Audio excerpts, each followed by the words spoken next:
Prime Minister, we're moving on to the final group of questions, and in many respects, the economy is the most important issue, because that's what's going to make the difference between people living in misery or prosperity as we come out of this. So I very much hope you will afford us a few extra minutes so that we can get these very important questions in. I will be extremely grateful to you. Mel Stride. Thank you, Chair, and good afternoon, Prime Minister.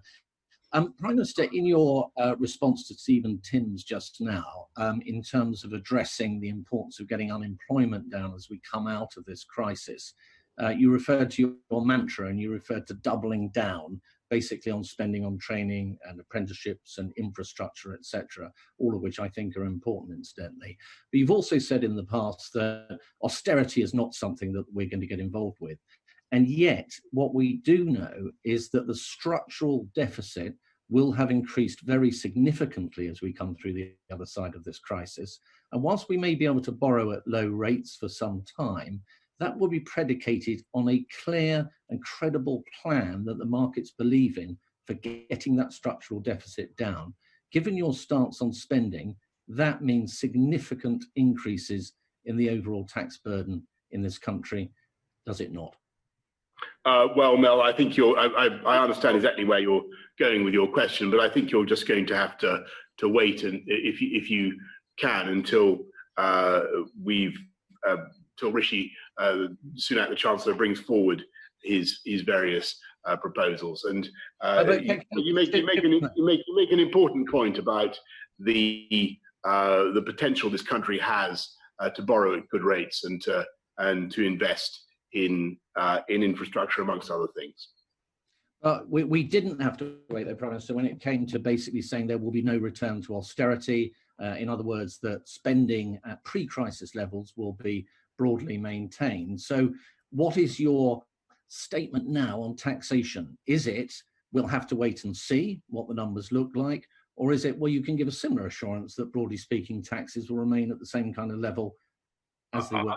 I think I would share your instincts, Mel, to try and keep taxes as low as we conceivably can, consistent with our desire to invest in our fantastic public services.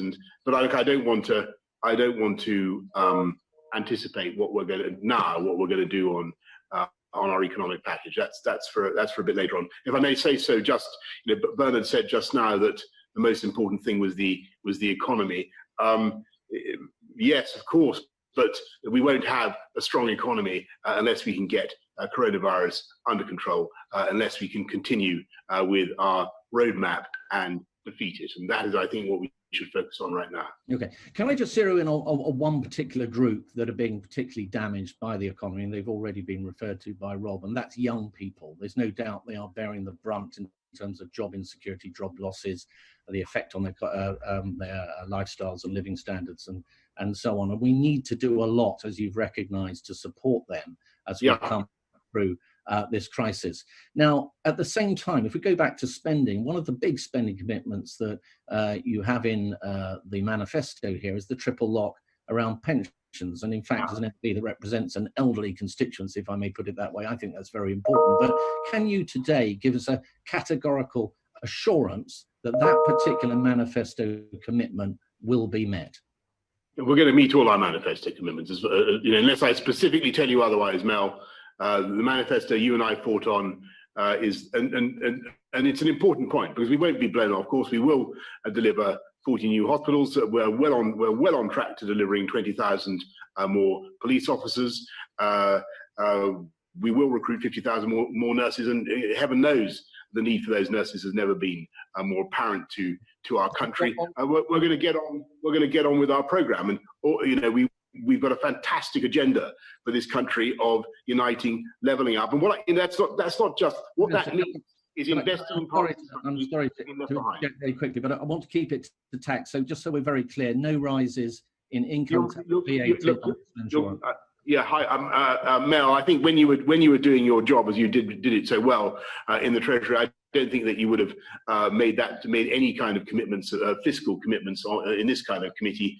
But you know where my instincts lie, and they're very much the same as yours. I was picking up on that, we will meet our manifesto commitments, which includes no increase in the rates of those particular taxes. They're very broad-based and heavy lifting, and that's quite a commitment to stick to if you're also not prepared to bear down on spending to at least some degree. Could I just ask a final question, which is, firstly, to say, I think broadly the Chancellor has done a very good job actually in terms of stepping in and supporting the economy through this very difficult period with the furlough scheme, etc. But inevitably, by moving at such scale and at such pace, there have been gaps. And one of those relates to the self-employed who work through their own company and take self-employment income by way of a dividend. And that currently is not being allowed to contribute to the assessment of the amount of furlough that they should qualify for. HMRC say it's too complicated to do that. I suspect it's one of those areas that a hand reaching down from the top, such as yours, Prime Minister, could slide through the Gordian knot. Are you prepared to personally have a look at this and potentially help hundreds and hundreds of thousands of hardworking, self-employed people with their furlough? Yeah. I thanks, Mel. Look, I really do understand the needs of the self-employed in this time. It is tough. You're making a very good point about those who get income by way of a dividend. We will look at that, whether that can be set against the furloughs, which I think what you're proposing. Again, I think that when you look at in the round of what the UK is doing to look after our employees, and self-employed, it's a pretty awesome package, and we mean it. But this particular extra cash, I will have to discuss with my friend next door. I'm grateful. Thank you, Prime Minister. All right. Moving on, Darren Jones. Thank you, Chair. Prime Minister, how much of the British economy do you expect to end up in some form of state ownership as a consequence of Project Birch?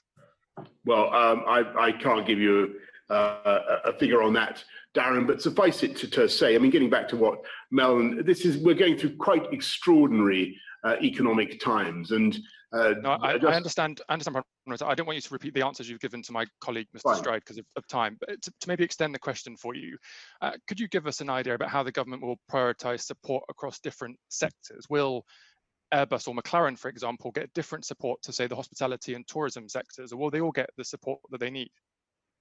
We will do, Darren, whatever is appropriate to each sector. Yeah, Prime Minister, what is appropriate? That's my question. I can't give you a hierarchy. Okay. My second question, Prime Minister, at what level of unemployment do you think it's right for the government to intervene to provide pay or secure work for people after furlough payments have come to an end? Well, we're going to do everything we can to get everybody, Darren, back into work. Thank you for that answer. And to build on Mr. Stride's question, the self-employment income support scheme comes to an end this weekend, whilst furlough for employed workers continues until October. Why is that?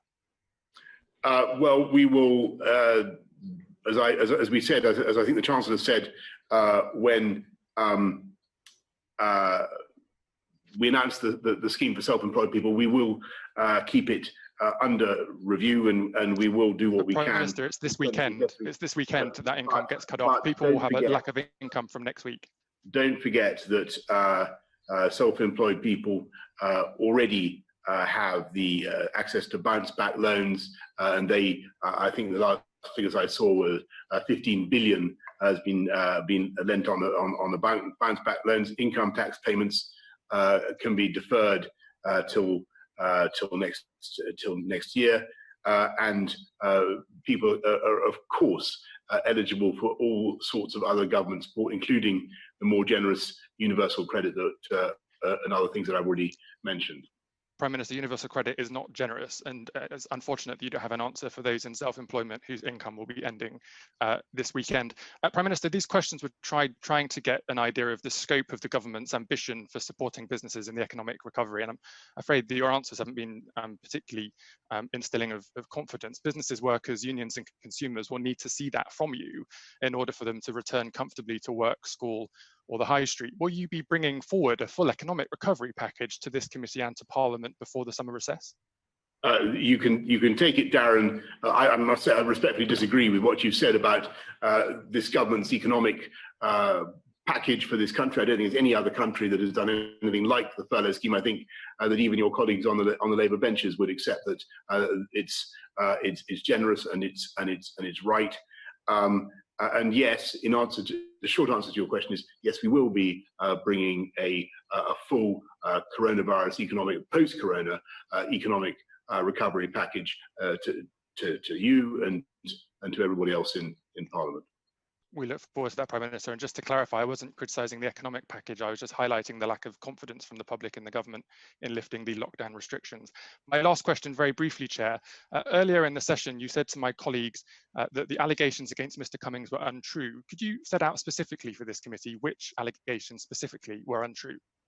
Well, I've gone into that before, and I have really nothing to add on what I've previously said.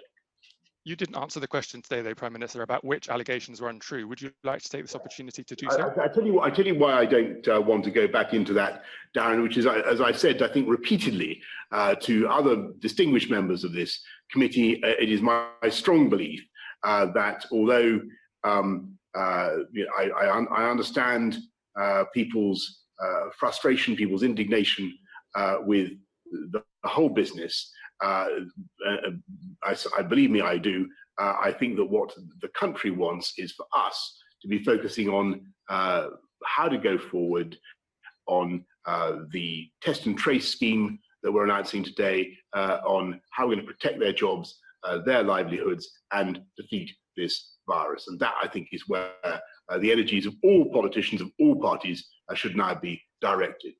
Well, thank you, Prime Minister. I'm grateful to your commitment today to bring that post-COVID economic package to this committee before the summer recess. We look forward to seeing it. Thank you, Chair. I don't know if you're going to get it exclusively, Darren. That's what you said. That's what you said, Prime Minister. It's on the record, and we look forward to seeing it. As members of the House of Commons, you will be the benefit. You will get it, but I'm not promising a world scoop to the Liaison Committee. Well done, Darren. Thank you for your questions. No, Darren. No. Hugh Merriman. Thank you, Chair, and good afternoon, Prime Minister.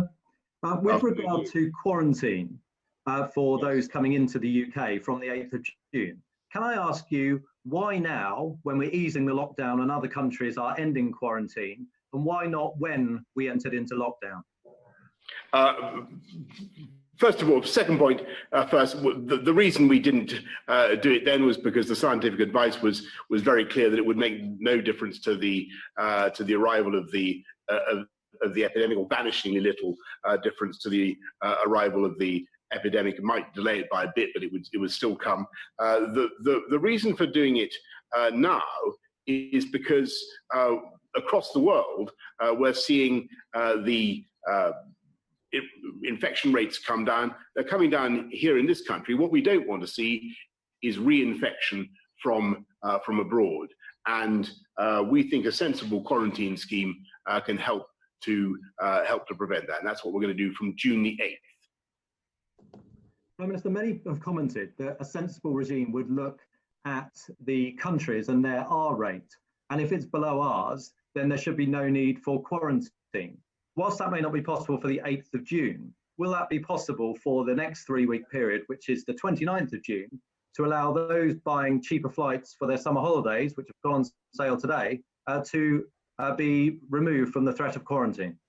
Yes, absolutely, Hugh. We want to make sure that we use the 3-week reviews to be sensible. We want to drive the R down as fast as we can in this country, and to have as sensible a quarantine scheme as possible to keep flows as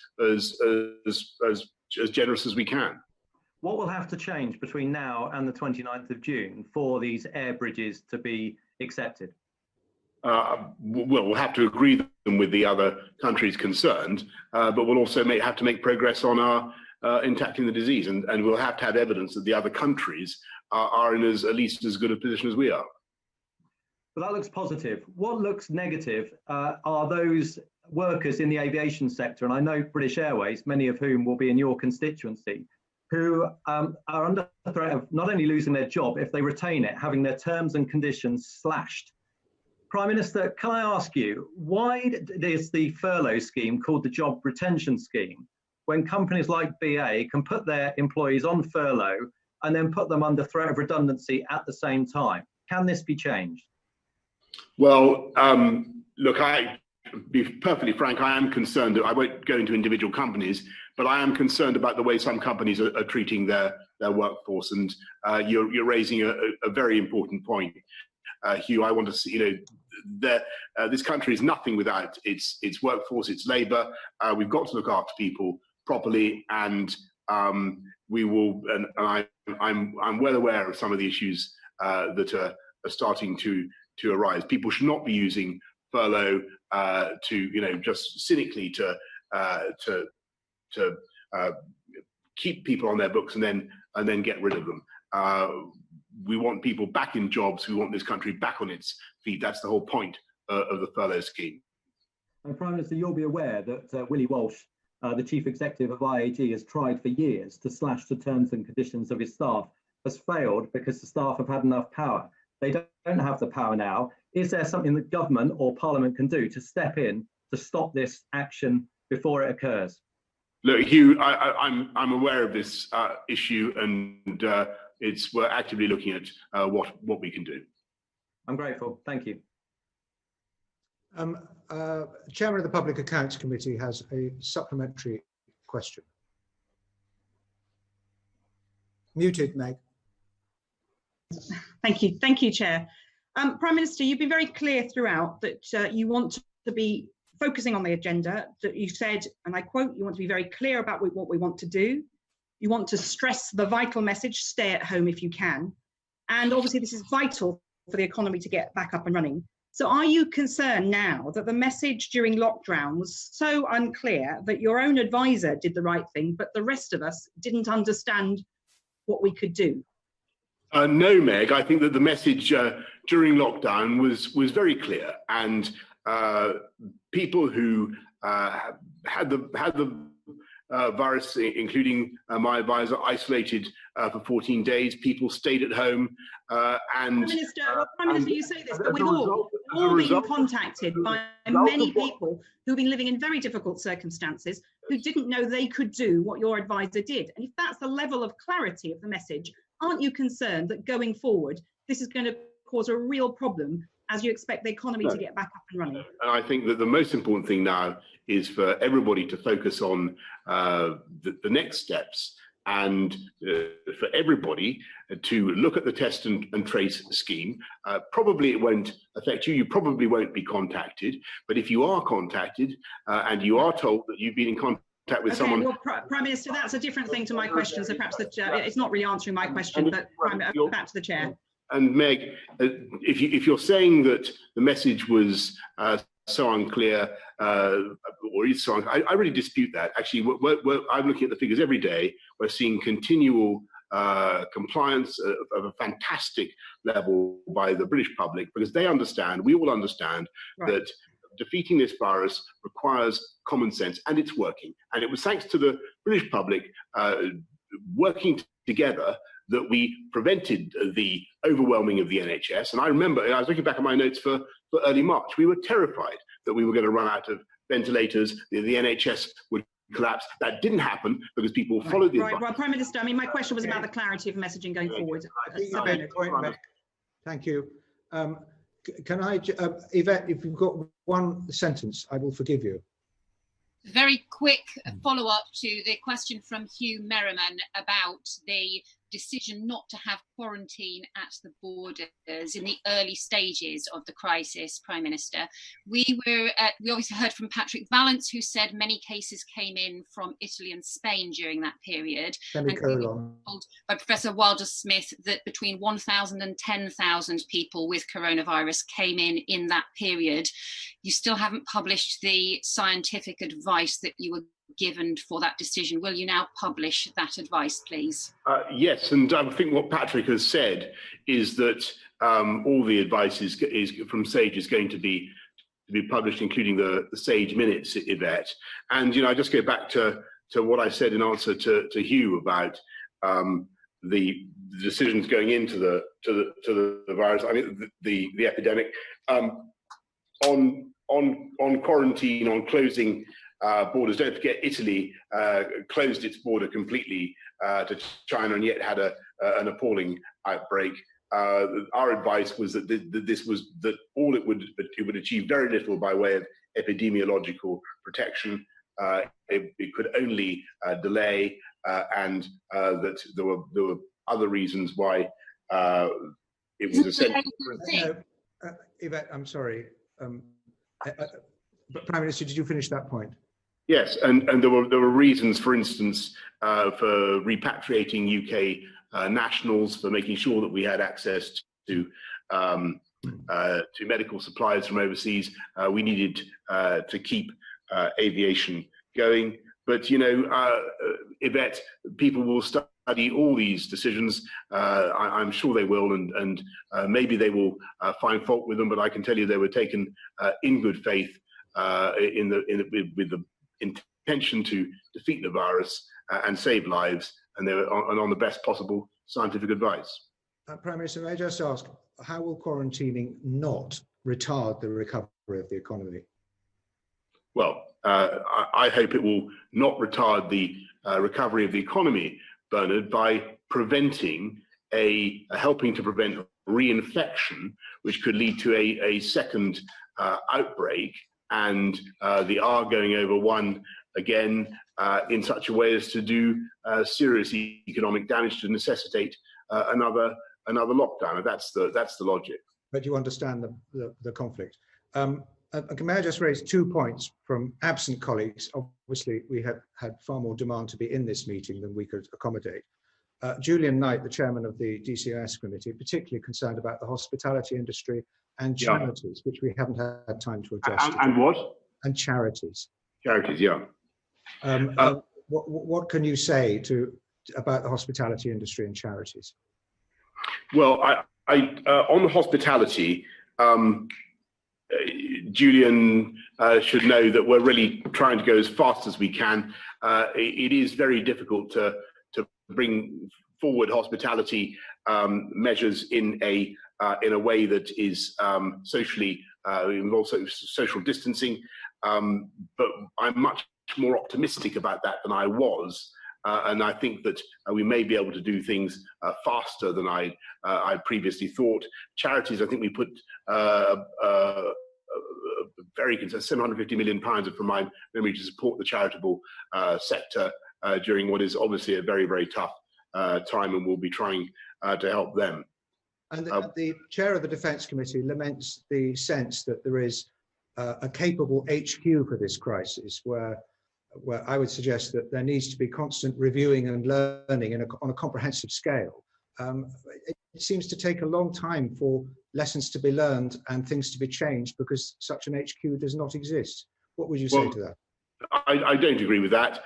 I think that actually what we've now got in here in number 10 is an operation, a COVID response operation led by Simon Case, who's very distinguished civil service that I'm sure is familiar to the committee. He's looking not just at the health aspects, but at the economic recovery aspects as well, bringing it together across Whitehall. And obviously, we have a structure that you will understand the various ministerial groups that work towards the decisions that we take. When we take these decisions every morning, there's a meeting here chaired by me. We have all the key players. We look at the data for the day. We work out where we are and what needs to be done that day. We share it with cabinet colleagues when we need to get to a decision. If cabinet approves, that then goes to the devolved assemblies, to the devolved administrations, to the opposition parties with whom we've been working very closely, and we then, once we've all got to a place where we're confident we're in the right place, we go public with it. And so tomorrow, I'm hoping that we'll get to a state where we can announce further steps forward, further measures in step 2 of the roadmap. And you've heard a bit already about retail, about schools. We hope there'll be a little bit more to come as well. But it all depends on fighting that virus, following our common sense, and making sure that we stay alert, and everybody knows what the critical things are. We can't take these steps forward if the infection rates start to go up again, and if the R goes up again. I think everybody's got that. Well, I thank you, Prime Minister, and thank you for taking so many questions. We've covered quite a broad waterfront. Your track and trace proposals, I think the salient points that I would take away about speeding up testing, educational inequalities arising from the COVID crisis, the unequal effect of the crisis on women, particularly women with children, the dividends point raised by the Chancellor, which seems to be a lacuna in the business support package. And raised by Mel. Yes, indeed. Did I say somebody else? I apologise. But you promoted him to Chancellor. But anyway. Well, I'm sorry. But I mean, I think this all underlines how much I think this has been of great benefit for the public to understand what is going on, and for the public to see Parliament holding you to account on these matters. I really do think it would be a benefit if we could see you again before the summer results. I knew you were going to say that. Oh, I could see you were working yourself up to say it again. Bernard, I'm just going to repeat the answer I gave at the very beginning, which is that we're working flat out to defeat coronavirus, to get our country back on its feet. I think it is very important. I have enjoyed this session. I think it's very important for us to try to, been difficult as some of the questions have been, I think it's very important for us as parliamentarians to share ideas and to discuss things together in the way that we have in the last 90 minutes or so. The trouble is, it does take a huge amount of Sherpa time, of preparation time, but we will do what we can, Bernard. We will do what we can. Just point out the questions where you've hesitated and decided to go away and think are some of the most positive answers you've given in some respects, and that's where we want to help. And I hope that you will come back soon. Okay, well, that's my colleagues for being thank you very much. Disciplined and so helpful in this session. Thank you. Order, Thank you. Order. Thank you.